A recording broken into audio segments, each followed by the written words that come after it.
Here's a list of everything I ran into while I owned my 2003 350Z. This is kind of excluding any sort of extra modification that I had to do.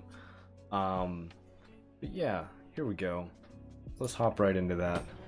So here's my 2003 350Z convertible.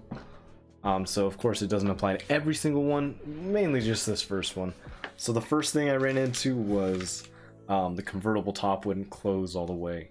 I made a video about that. It ended up just being a spring in the latching mechanism that I had to replace because it basically broke.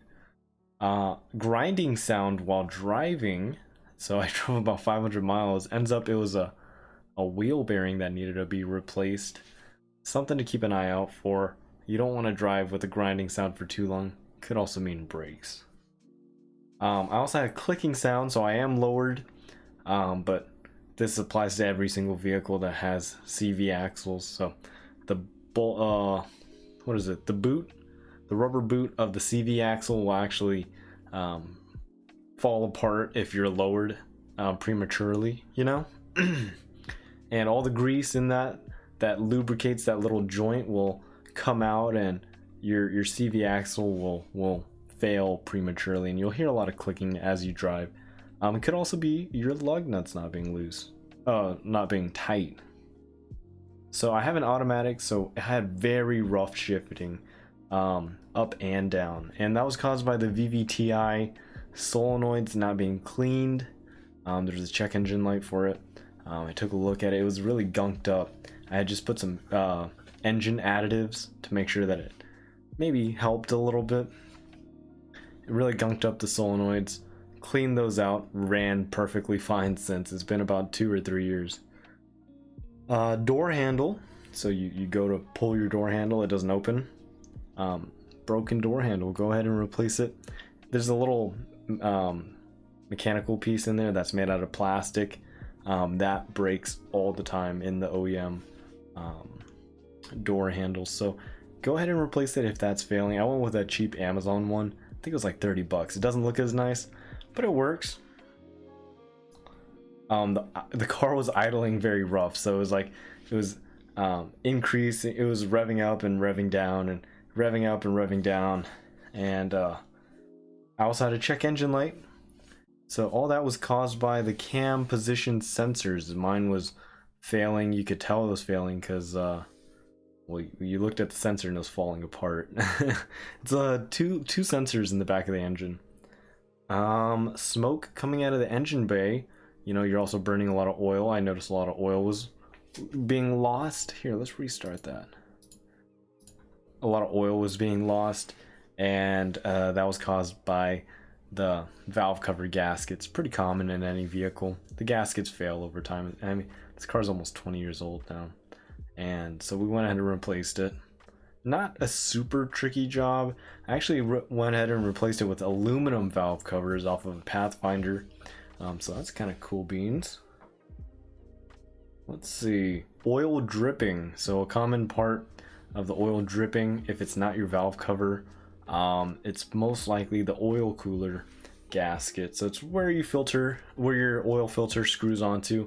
There's a gasket on the other side of that kind of flange that it bolts up to. That fails, just like any other gasket. Your oil pressure showing it's at 120 psi. That doesn't mean you have phenomenal oil pressure. That means your oil pressure sensor's faulty. Again, I went with a cheap Amazon one. I think it was like $20 or $30. I went ahead and replaced that, fixed the problem. Squealing noise that was caused by serpentine belts.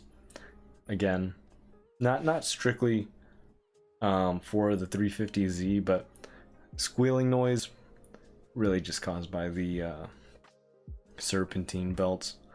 And something that's also, you know, none of these problems are all really specific to the 350Z, but it's kind of common.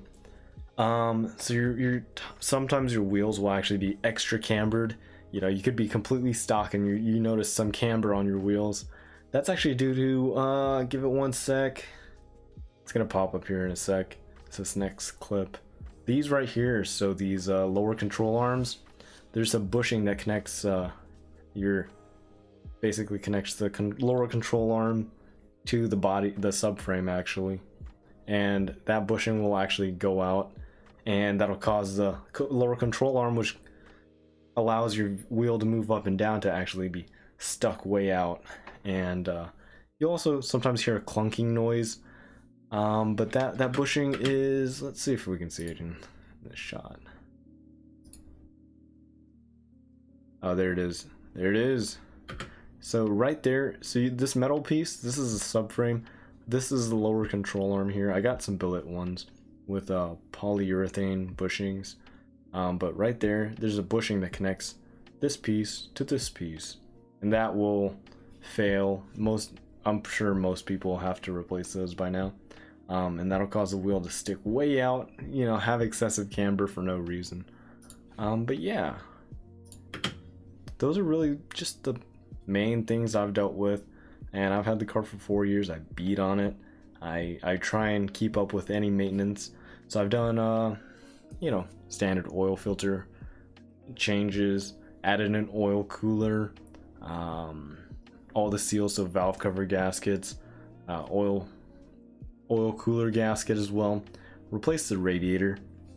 That was due to me actually just wrecking the car, having to replace the radiator. I also did the transmission service, differential service, replaced all the bearings, lug nuts as well, lug studs at some point, axles. Yeah, so just making sure the vehicle's all in good condition. But yeah, if y'all have any questions, you can always leave a comment down below. I'd be interested, and I'm down to help out as well. Thank you.